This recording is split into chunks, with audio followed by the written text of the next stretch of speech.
So that's the passage, and as I was playing through it, I marked the obvious stuff, which is basically what the chords are. They're very clearly laid out on the music. That's not where the mystery is.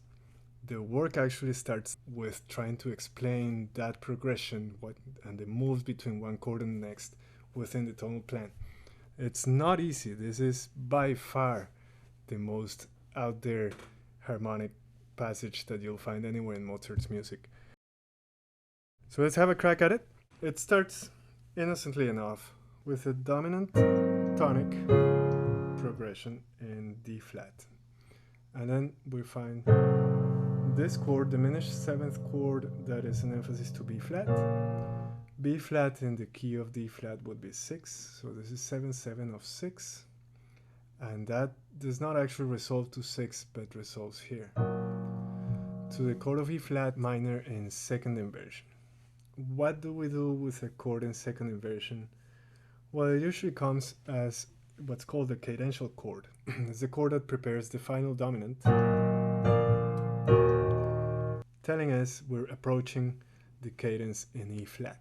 So that's the new key, E flat, and the chord that came before, which was 7 of 6 in D flat, in the new key is 7 of 5. And that 5, instead of resolving right away onto 5, it went through the cadential chord. Now we're expecting the actual dominant, but instead we get B major. So this is the first surprise and the first challenge. How are we going to explain B major in the context of E flat? So being a major chord, we could say it might be a dominant, and B major is the dominant of E major. E major in E flat would actually be the Neapolitan. So this B major chord could be an emphasis to the Neapolitan that then goes to the dominant. And that's how that chord would work in E flat minor. The problem I have with that is that we were already in the context, in the sphere of the dominant. And to go back to make an emphasis in the Neapolitan. The Neapolitan is a subdominant. Subdominant is what comes before dominant, not after. So I'm not entirely convinced by that reading.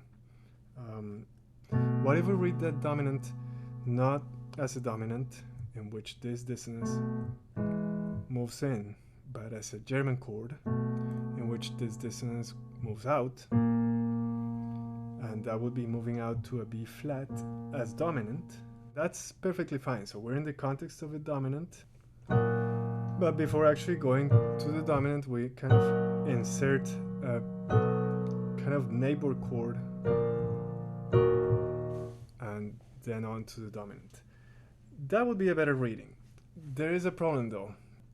This particular chord is just B major. It doesn't have the seventh. This is not a full dominant chord. So that reading of the implied dominant chord as an implied German is not exactly the most compelling. Is there any other way of looking at this? Well, this is where a new texture starts, right? So it kind of makes sense that Mozart didn't want a dissonant chord there. He wants a stable kind of home key chord to launch the new passage. And when you think of it that way, then the question is actually, can we explain the previous chord as leading to B major? So, I mean, if we're going to lead to B major, we want to use, in principle, the chord of F sharp major, which is the dominant to it. F sharp that contains F sharp, A sharp, and C sharp. Now let me turn that into flats, because the previous chord is spelled with flats. That would be G flat, B flat, and D flat. And when you look at the previous measure, you actually find a lot of it. So G flat is there, B flat is there. D flat isn't, but it's kind of substituted by E flat. And this is actually an acceptable version, kind of a weird version of 5, of the chord of the dominant, where you're substituting the fifth for the sixth. And that sixth is kind of an anticipation of the resolution. I mean, this is why, if nothing else, this is why the ear accepts that progression as kind of a resolution from a dominant to a tonic. So I think that's what it is. The chord that we had reached as cadential chord in E flat was reread as that weird version of a dominant in B major. And here we are in B major. So that was the first hurdle. And then we have a bit of a break because the next chord is just the dominant in B major. And that dominant we'll expect it to resolve back to tonic. But of course it doesn't. It goes to that chord of A major with a seventh. What on earth is that? So A major with a seventh, dominant chord of D. And the problem is that D is not really part of the context of B major. So that's why it sounds so weird. It's just out of the context. This was just left hanging. And that's, of course, Mozart is allowed to do that, to move to whatever chord. But the point I'm trying to do here is to explain all of the chords and not have to appeal to kind of arbitrary decisions like that. So I do want to find a function for this dominant, whatever happens. So understanding this as an emphasis to D does not cut it for me. And of course the piece doesn't go to D, so it's that's not that, it's just not convincing. What can we do though? Well, I was just talking about how any dominant chord which has this dissonance would normally resolve in, but it can also be, we can also try to read it as resolving out. So in this case the A and the G would not resolve to D and F, but both of them to G sharp as a dominant to C sharp. That is a little more promising because C sharp is part of the context of B more than D was. But still, like we would still have to explain the previous chord in the new context of C sharp. So how would we do that? Well, you probably already saw it. It's F sharp. So that previous chord is F sharp, and that's very much part of the C sharp family. It's just 4. So the subdominant chord, with the caveat that we're in C sharp minor, and the chord of 4 in C sharp minor would be F sharp, but in its minor version. It would be this. In this case, we have the major version. There's a discussion of this kind of chord in a treatise by Rameau that I ran into once. Rameau is a late baroque composer and theorist. So this was well known, well discussed in Mozart's time. It wasn't super common, but as Rameau explained, this major version of 4 arises when you're using the melodic scale, the melodic minor scale. Let me just play a progression, you'll see how it makes a lot of sense. Okay, so I am ready to accept that this chord, which we had read, or was originally actually 565 of B, also as a subdominant in C sharp. And it doesn't go to the dominant right away, but it goes to the German chord in C sharp. Okay, so yeah, that's how that works. We would now be expecting a cadence in C sharp, but something tells me Mozart is not going to go there. He actually goes to F minor. That just I mean, you have a dominant chord. Dominant chords can be resolved into tonics. Minor, you can do deceptive cadences, several versions of the deceptive cadence. But this That's just not a normal move. And you know what makes it all the more challenging to explain? The fact that it's a minor chord. A minor chord doesn't have a tendency. Any other chord has a tendency. Like if you have a major chord, that has a tendency.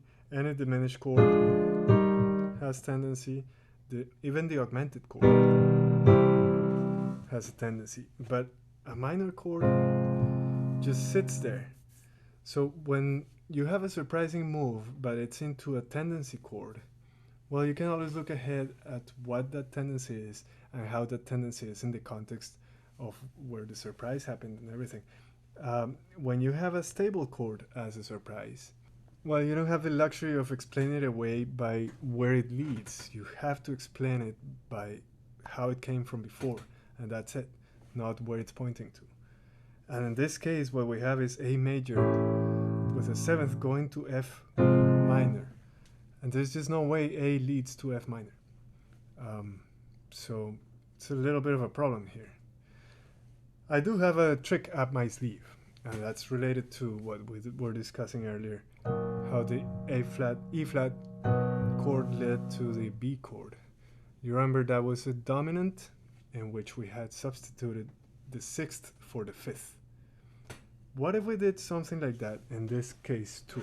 So we will be talking about a chord of A flat, and the normal chord would have C and E flat. But we're going to substitute the sixth for the fifth, so we're going to replace the E flat with the F, and that would result in the chord that we have on the score. But we're not understanding it as F minor, but as a dominant chord built on A flat. And that dominant is the dominant 2, D flat. How would that D flat play in the context that we were in before? That context was C sharp, and well, it's easy. C sharp and D flat are the same thing. So that explains the whole progression. This F minor was not really an F minor chord. It's just a weird version of the dominant of the key we're in. So if we go back a little bit, we had that weird version of 4 that went to the German, that went to dominant, and that's a perfectly regular progression. Of course, the dominant that we reached is actually a weird one, so it's actually like this.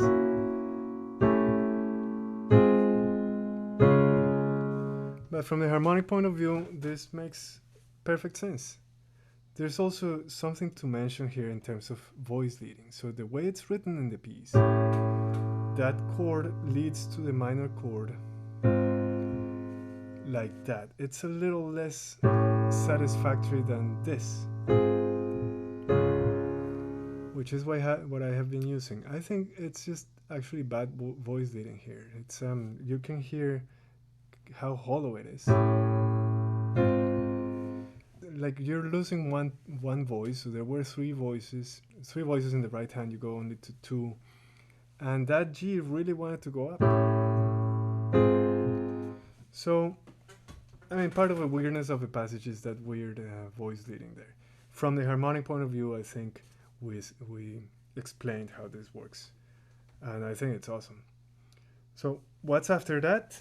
Well, we reach a chord of dominant built on G. That's a dominant of C. How do we reconcile that C?